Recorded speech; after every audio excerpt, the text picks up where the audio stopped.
Hello everyone, I welcome to all of in this video. So guys, इस video में हम करेंगे finance sub inspector की जो रीजनिंग की सेक्शन थी उसको डिटेल एक्सप्लेनेशन करेंगे। और कुछ बच्चों को इसमें रीजनिंग के क्वेश्चन में जो डाउट भी है तो वो भी आज इस वीडियो में हम क्लियर कर देंगे।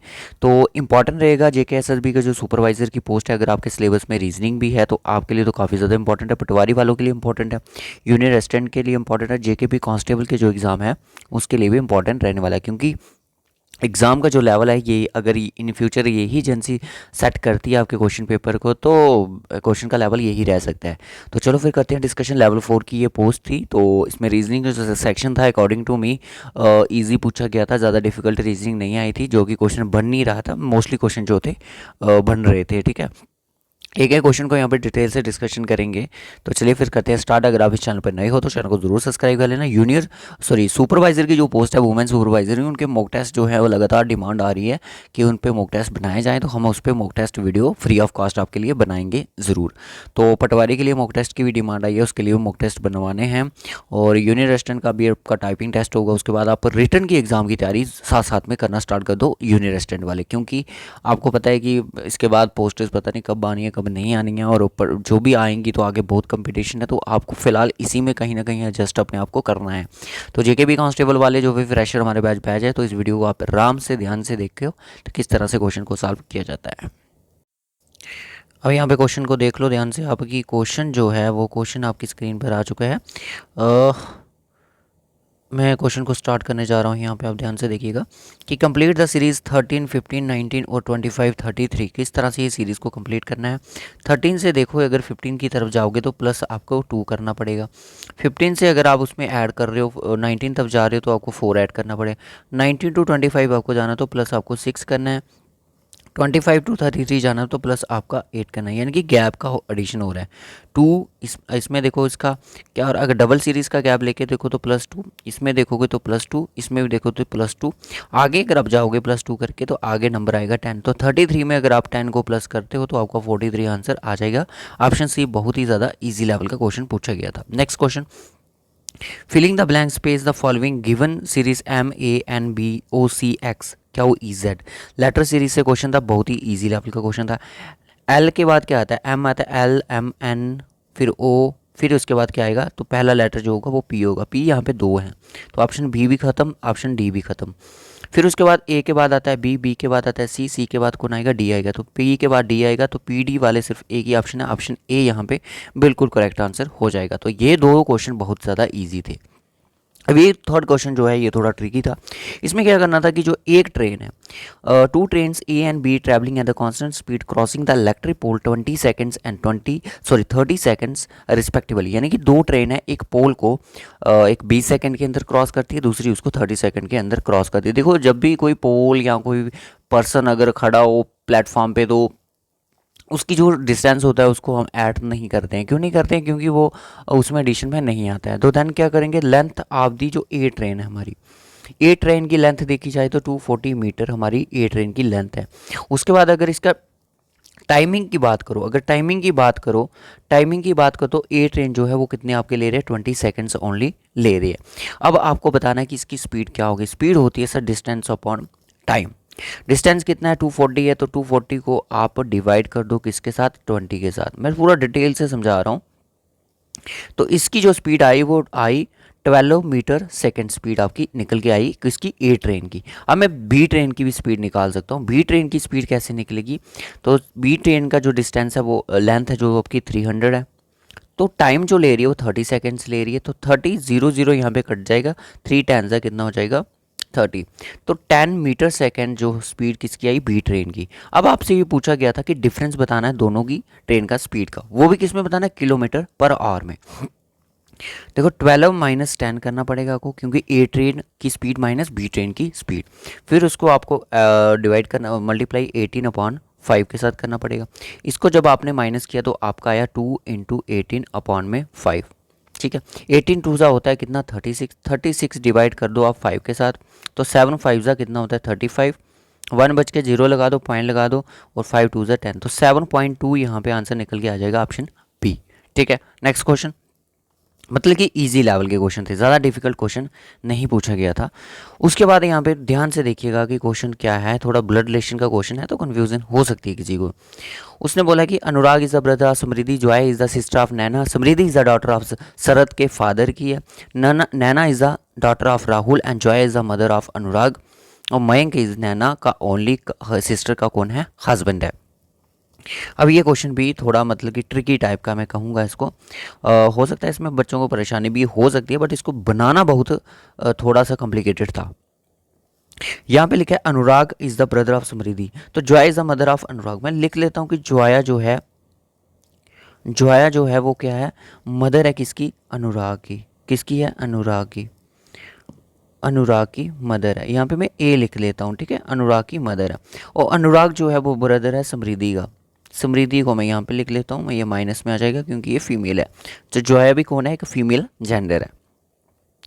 जॉया इज द सिस्टर ऑफ नैना, जॉया जो सिस्टर है किसकी है, नैना की सिस्टर है। मैं यहाँ पर नैना लिख लेता हूँ, आप भी लिख लीजिएगा, नैना की सिस्टर है जॉया। उसके बाद समृद्धि is the daughter of Sharad के फादर, समृद्धि जो है वो किसकी डॉटर है, समृद्धि यानी कि इसकी बात कर रहा है। समृद्धि जो है शरद के फादर की डॉटर है, तो शरद कोई होगा यहाँ पे, मैं रख लेता हूँ कि शरद, अगर ये इसकी बहन है तो शरद भी यहाँ पे अवेलेबल होगा। शरद भी यहाँ पे अवेलेबल होगा, उसके मतलब कि शरद के जो फादर है उसकी डॉटर होगी, ठीक है। हो सकता है वो जॉया के फादर हो, जॉया के सॉरी हस्बैंड हो, ठीक है ना, ये जो फादर पर्सन है। Naina is the daughter of Rahul, Naina जो है वो डॉटर किसकी, राहुल की है, ओके। अब राहुल की जो डॉटर है वो जॉया भी है, ठीक है। तो अब यहाँ पे क्वेश्चन आता है कि जॉया, ये हो गया। मयंक इज़ द नैना का ओनली सिस्टर का हस्बैंड, मयंक जो है वो नैना का क्या है, नैना का ओनली सिस्टर का हस्बैंड है, यानी कि जॉया का जो है मयंक है। यहाँ पे कौन आएगा, मयंक का, मयंक जो है हस्बैंड है जॉया का। अब यहाँ पे पूछा कि how is Sharad related to Rahul, Sharad कहाँ पे है, शरद ये वाला पर्सन जो है ये राहुल से क्या लेट करेगा, यानी कि हो सकता है उसकी मासी या फिर मदर का पापा की, फादर की बात कर रहा है, तो ओबियसली वो रिलेशन किसका बनाएगा, ग्रैंडसन का ही बनाएगा, ठीक है। तो ये थोड़ा कॉम्प्लिकेटेड था क्योंकि इसमें थोड़ा पेजेस का यूज़ ज़्यादा होना था, ठीक है। उसके बाद नेक्स्ट क्वेश्चन देख लो। अब यहाँ पे आपको ये मैं डायरेक्टली इस क्वेश्चन पे ही लेके चलूँगा आपको, क्योंकि अगर आप उसको ध्यान से देखते हैं तो देखो, अगर यहाँ पे आप मल्टीप्लाई रखते हो, अगर सी और डी ऑप्शन को देखते हो, 16 7 सा इतना हो जाता है कि आपका 108 आने के कोई चांसेस नहीं रहते हैं, ठीक है। 16 7 सा इतना हो जाएगा कि 16 × 7 जब आप करोगे तो आपके पास 112 आएगा। तो लेट्स सी, देखते हैं। तो सॉरी, सी ऑप्शन ही इसका आंसर है, मैं आपको बता दूं। मल्टीप्लिकेशन में अगर मैंने यहाँ पे किसकी बात कर ली, 24 के साथ 8 की बात करी है, अगर ये बहुत बड़ा नंबर बन जाता है तो यहाँ पे फॉलो नहीं होगा। सी ऑप्शन को उठाते हैं क्योंकि सी इसका आंसर सही था। अगर आप 16 × 7 करते हो तो आपके पास आता है 112 आता है, ठीक है। उसके बाद आपको यहाँ पे रखना है -8, ठीक है। इसको मैंने कर दिया -8 और प्लस का 24 और डिवाइड में कितना 6, इसको आप काटोगे कितने बार, 4 बार, 4 बार इसको आपने काट दिया। उसके बाद कितना होगा, 4 बार काट दिया तो ये कितना आ रहा है, वेट वेट वेट, कोई गलती, 16 मल्टीप्लाई बाई ना, 16 मल्टीप्लाई बाई 7 माइनस का 8 प्लस का 24 और डिवाइड में कितना 6, ये कट गया इसके साथ, इसके साथ कितनी बार, 4 बार। 8 और 4 कितने होते हैं, 12 हो जाएंगे। 16 × 7 कितना हो जाएगा, 16 × 17 कितना हो जाएगा, 16 × 7 सॉरी 112। तो फिर इसका आंसर 108 कैसे आएगा, और कौन सा ऑप्शन फॉलो हो सकता है इसमें, या मुझसे कोई गलती हो रही है इसको करने में, आप बताइए। सॉरी, ऑप्शन तो सी है, मैंने बोर्ड मास का रूल नहीं फॉलो करा, ठीक है। 16 × 7 करोगे 112 आ जाएगा। उसके बाद माइनस का आपका क्या माइनस का आपका 8 और उसके पास आपका प्लस 24 डिवाइड में कितना 6, 6 4 सा होता है 24। अब आपके पास इक्वेशन आ गई 112 -8 + 4। अब ये प्लस का 4 किस साइड चला जाएगा, इसमें ऐड हो जाएगा, 116 -8 करोगे तो कितना आ जाएगा, 108 आपका आंसर आ जाएगा। तो ऑप्शन सी ही यहाँ पे फॉलो कर रहा है। तो ये चीज़ें भी देखना होता है कि कौन से नंबर को हम ज़्यादा मल्टीप्लाई करेंगे, नंबर आ सकता है ज़्यादा। उसके बाद नेक्स्ट क्वेश्चन देखो ध्यान से, इस क्वेश्चन को भी इस तरह से क्वेश्चन भी बन सकते हैं एग्जाम में। Sandeep walk 15 kilometre north from his home. North की तरफ वो कितना डिस्टेंस कवर करता है, 15 किलोमीटर करता है। 15 किलोमीटर उसने डिस्टेंस कवर करा है। ही turns left and 6 kilometre walk, 6 kilometre walk उसने किया लेफ्ट की तरफ। अगेन टर्न्स द लेफ्ट, कितना 10 किलोमीटर अब उसने नीचे की तरफ वॉक करा है, 10 यहाँ पे आ गया। Turns to the right, right another 4 kilometre, right की तरफ वॉक करके उसने कितना डिस्टेंस कवर करा, 4 किलोमीटर करा। अब वो अपनी डेस्टिनेशन पर पहुंच चुका है। Find the shortest distance between his home and the end point. And point इसका ये है, इसको मैं बी मान लेता हूँ, और ये है मेरा पॉइंट ए। और यहाँ से इसका शॉर्टेस्ट डिस्टेंस कैसे निकलता है, देखो इसमें हमारी पीजीटी का यूज़ होता है। इसको आप थोड़ी देर के लिए इस तरह से कर दो कि ये एक लाइन है। अब आपको ये शॉर्टेस्ट डिस्टेंस से निकालना है, तो इसमें क्या करेगा, आपका एक ट्राइंगल बनेगा, राइट ट्राइंगल, इस तरह की पेज बन रहा है। अब देखो ये और ये वाला पोर्शन, ये पोर्शन जो है 10 सेंटीमीटर है, किलोमीटर सॉरी, ये कितना है, ये भी 10 होगा इसके ऊपर, तो बचा हुआ कितना हुआ, 5। तो इसका मतलब बेस कितना आया, 5 आया। हाइपोटेन्यूज आपके पास नहीं है, तो ये वाली लाइन कितनी थी, 4 थी, और 6 कितनी थी, 6 ही थी। तो इसको ऐड कर दो तो पूरी लाइन कितनी बनेगी, 10 बनेगी। और आपको निकालना है हाइपोटेन्यूज। हाइपोटेन्यूज आपको निकालना है, तो सबसे पहले इसका फॉर्मूला क्या होता है कि हाइपोटेन्यूज का स्क्वायर प्लस बेस का स्क्वायर प्लस परपेंडिकुलर का स्क्वायर। हाइपोटेन्यूज आपके पास नहीं है, बेस कितना है, बेस 5 है, तो कितना हो जाएगा, 25 हो जाएगा। और परपेंडिकुलर कितना है, 10 है, तो 10 का स्क्वायर कितना होता है, 100 हो जाएगा। तो टोटल कितना आया हाइपोटेन्यूज, 125। 125 तो अब क्यूब होता है। अब इसको जब अंडर रूट लगाऊंगा तो क्या आएगा, 5 अंडर रूट 5, तो क्या आएगा, 5 5 25, 25 5 कितना होता है बच्चे, 125। तो कितना होगा, ऑप्शन सी यहाँ पे आंसर हो जाएगा। अब क्यूब है ये, 5 का स्क्वायर नहीं है ऐसे, ठीक है। उसके बाद वेन डायग्राम का क्वेश्चन भी बहुत अच्छा क्वेश्चन पूछा गया था, मैं आपको बता दूं। उसने बोला है कि वुमेन क्रिकेटर भी हैं, सिंगर भी हैं, बताओ इनमें से कौन सा वेन डायग्राम फॉलो करेगा। देखो ये आ गई वुमेन। देखो कुछ वुमेन जो होती हैं वो क्रिकेटर भी होती हैं, बिल्कुल। अब कुछ तो वो क्रिकेटर भी होते हैं, और कुछ वुमेन जो है वो सिंगर भी हो सकती हैं। कुछ क्रिकेटर जो हैं वो सिंगर भी हो सकती हैं, वुमेन भी सिंगर हो सकती हैं। तो इसका जो वेन डायग्राम बनेगा वो मोस्ट अप्रोप्रिएट इस तरह से, क्यों, अब यहाँ पे मैं एक्सप्लेन करूँगा। ये वुमेन है, मान लो ये क्रिकेटर हैं और ये हैं सिंगर।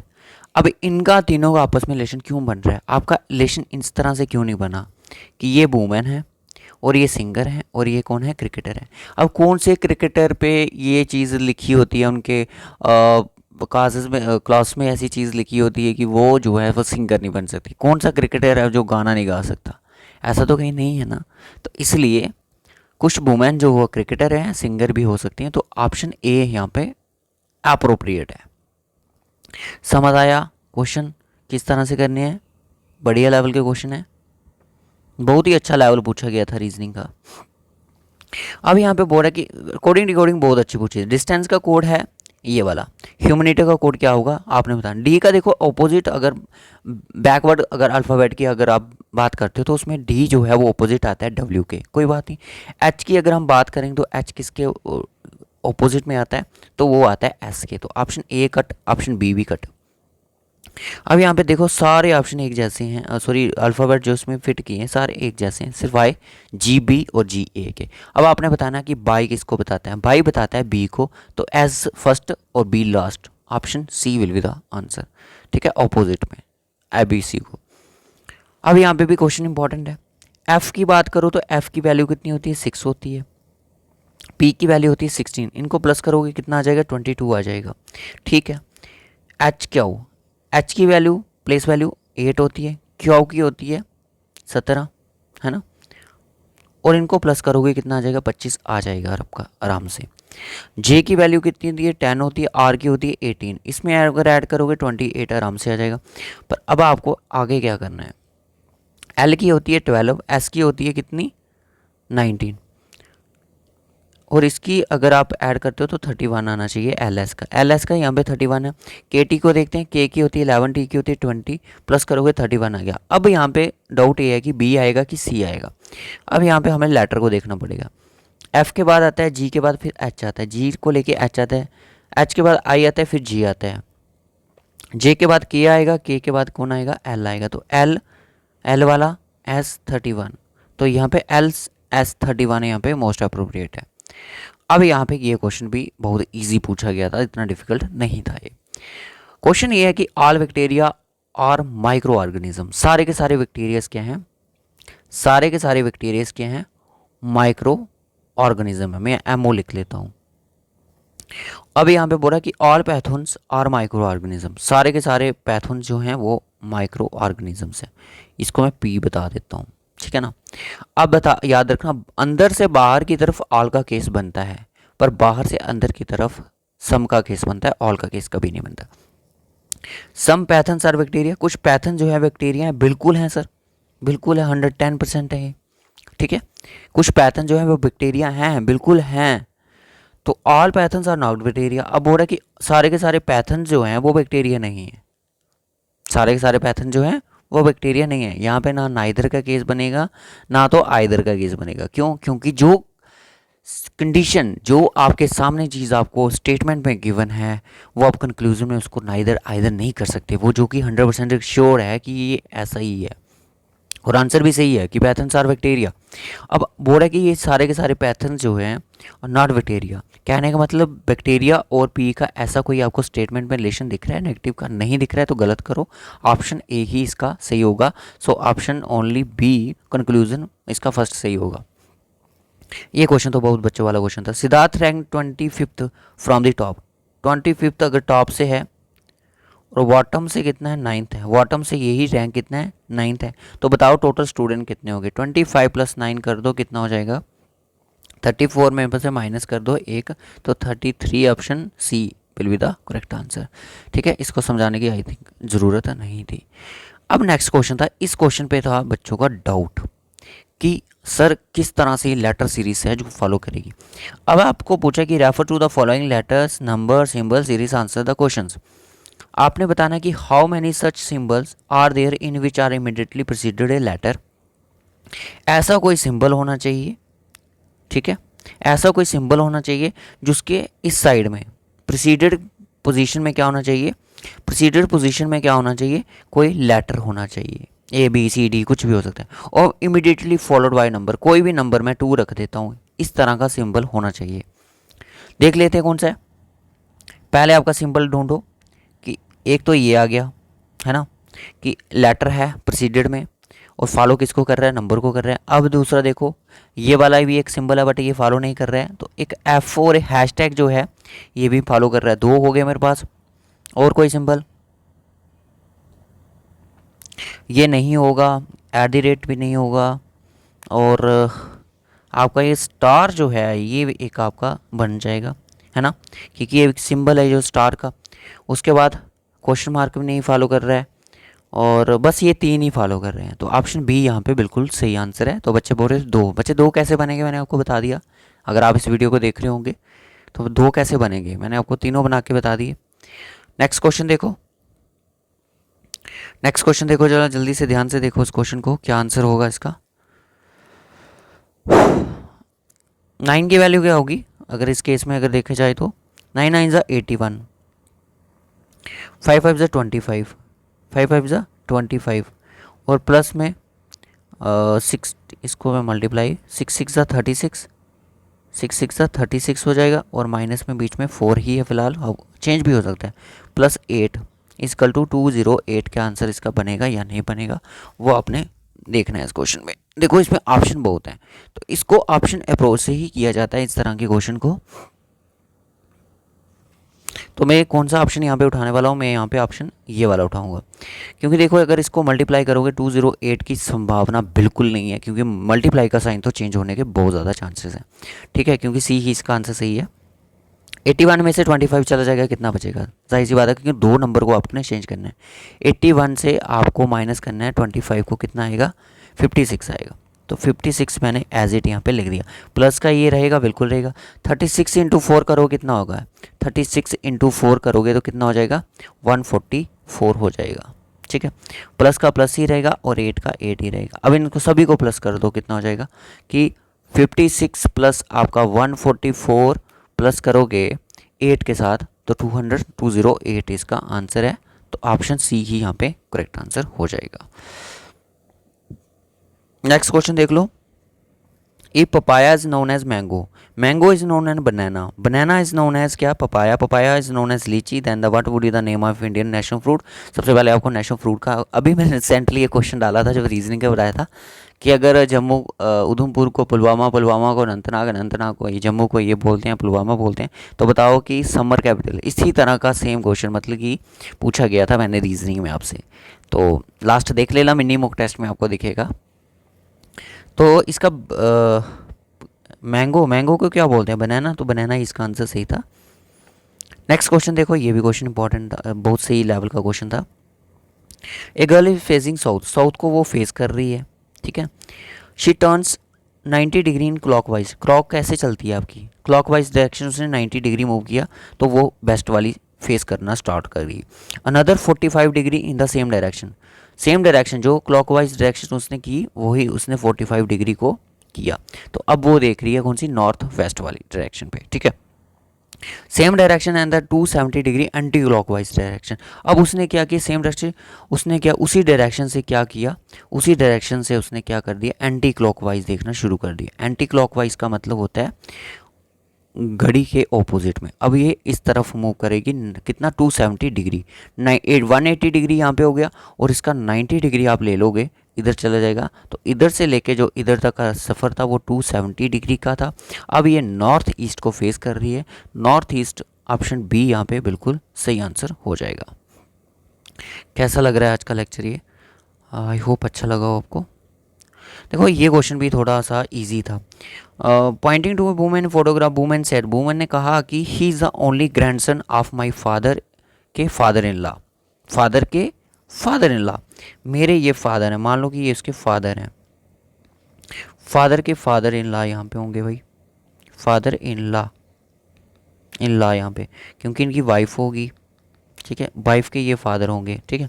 अब पूछ रहा है कि he is the only grandson of my father, ये फादर, ग्रैंडसन कैसे होगा, ग्रैंडसन तो क्या होगा, only grandson, and my mother is the only one child of my grand father, and my mother is the only child of my grand father, my grand father सिर्फ एक ही क्या है, एक ही लड़का है। तो how man related to women, क्या relation बनाएगा, देखो यहाँ पे जाहिर सी बात है कि इनका ग्रैंड फादर इन लॉ का क्या लगता है, वो ग्रैंडसन, ग्रैंडसन कैसे लगेगा जब इनकी आपस में मतलब कि आपस में इनका हस्बैंड वाइफ का रिलेशन है और इनके आगे एक सन होगा, तभी तो ग्रैंडसन का रिलेशन बनेगा उससे।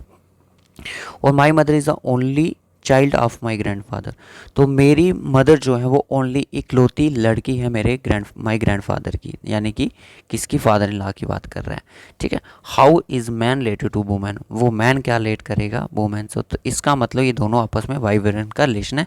सो option B will be the, sorry A brother will be the answer. Next question देख लो, ये क्वेश्चन भी थोड़ा, ये क्वेश्चन मुझे थोड़ा सा आपका डिफिकल्ट लगा इस पेपर में। Man rides motorbike 18 km per hour, reach his office 6 minutes late. The next day increase his speed to 27 km per hour, reach the office 10 minutes earlier. How far is the office from? देखो same question BLW में पूछा गया था, इसमें एक formula होता है, speed 1 multiply by speed 2 और speed 1 minus speed 2 is equal to total time T1 plus T2, minutes में होगा तो 60 लगाना पड़ेगा, इस तरह का फार्मूला रहता है। तो स्पीड 1 कितनी है हमारे पास, स्पीड 1 सर हमारे पास 18 है, तो 18 मल्टीप्लाई बाई कितना आ जाएगा 27, तो 27 में से 18 घटा लो तो 9 is equal to total time 10 plus 6 कितने 16, 16 में कितना कर दो 60 कर दो। अब इन दोनों को मल्टीप्लाई कर दो आप, 18 इंटू 27 को अगर मल्टीप्लाई करोगे 18 मल्टीप्लाई बाई 27 आपका आएगा 486, 486 को अगर आप 9 के साथ डिवाइड करते हो तो 54 आता है। तो अब आपके पास नंबर आए 54 इजकल टू 16/60, 16/60। अब आपको पता है ये आपस में मल्टीप्लाई हो जाएंगे 54, 54 और आपका ये जो 60 आपस में क्या हो जाएगा मल्टीप्लाई कर लेंगे, और 54 मल्टीप्लाई 60 और डिवाइड में कितना आ जाएगा आपका, डिवाइड में आपका 16 नहीं,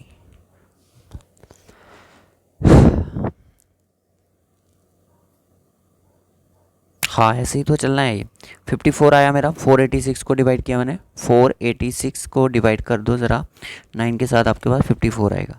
54 को अब आपको मल्टीप्लाई किससे करना है,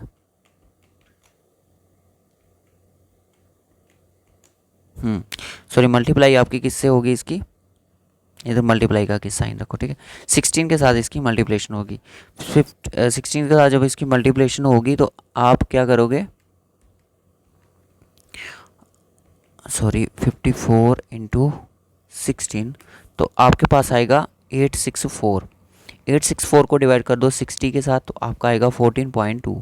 तो इस फॉर्मूले को नोट कर लेना कि S1 मल्टीप्लाई बाई S2, तो कहीं ना कहीं इसको लगा के देख लेना तो आपका आंसर इसका निकल जाएगा। तो ये थोड़ा सा डिफिकल्ट क्वेश्चन था आपके लिए।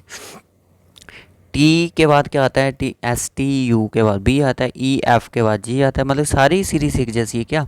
ई के बाद एफ जी आता है, मतलब सारा कुछ एक जैसा ही चलो। डी के बाद क्या आएगा, ई एफ, फिर उसके बाद एफ आएगा, L M N O P, तो लास्ट लेटर क्या होगा, पी होगा, पी पी। एफ और पी वाले देखो, इसको कट करो, इसको भी कट करो। क्यू है, थर्ड लेटर ढूंढो ज़रा आई का। आई के बाद क्या आता है, आई जे के, तो तीसरा लेटर यहाँ पे के होना चाहिए, तीसरा लेटर यहाँ पे के होना चाहिए। तो ऑप्शन यहाँ पे कौन सा सही है, बी सही है। तो B option will be the correct answer. 182 के में कितना एडिशन हो रहा है, 28 का एडिशन हो रहा है। इसमें देखो तो 30 का एडिशन हो रहा है, इसमें देखो 32 का एडिशन हो रहा है। तो आगे नंबर क्या होगा, 34 का एडिशन होगा। 4 और 2 6 यूनिट डिजिट, तो आपका 6 होना चाहिए। तो 306 विल बी द आंसर। ये क्वेश्चन मैंने जेकेबी कांस्टेबल वालों का जब एनालॉजी का फर्स्ट लेक्चर करवाया था तो उसमें मैंने आपको बताया था कि आर्चोलॉजिस्ट जो होता है आर्चोलॉजी से बिलोंग करता है, ऑर्निथोलॉजिस्ट जो होता है वो किससे करता है, किसकी स्टडी से, बर्ड की स्टडी से। तो देखो जो ये 20 क्वेश्चन थे रीजनिंग के, तो इसमें इजीली पर्सन 17 से 18 मार्क्स आराम से कर सकता था, क्योंकि मैंने आपको गारंटी दी होती है रीजनिंग की। रीजनिंग में आपके करवा दूंगा, बाकी कंपोनेंट आपने भी देखने एटलीस्ट, बट जितनी मेरे से होगा मैं आपको प्रैक्टिस इन चीज़ों की करवा दूंगा। बट रीजनिंग इसमें बहुत अच्छा पूछा गया था, BLW से बहुत अच्छी reasoning, no error based question, कोई भी मतलब कि तब से बंदे का बच्चों का कॉन्फिडेंस जो होता है बिल्ड हो जाता है कि इस तरह का क्वेश्चन को लेके। अगर आपको ये लेक्चर अच्छा लगा हो तो वीडियो को लाइक और शेयर ज़रूर कीजिएगा, और कमेंट बॉक्स में अपना स्कोर जरूर बताइएगा कि रीजनिंग में आपने कितना कितना स्कोर करा है एग्ज़ाम में।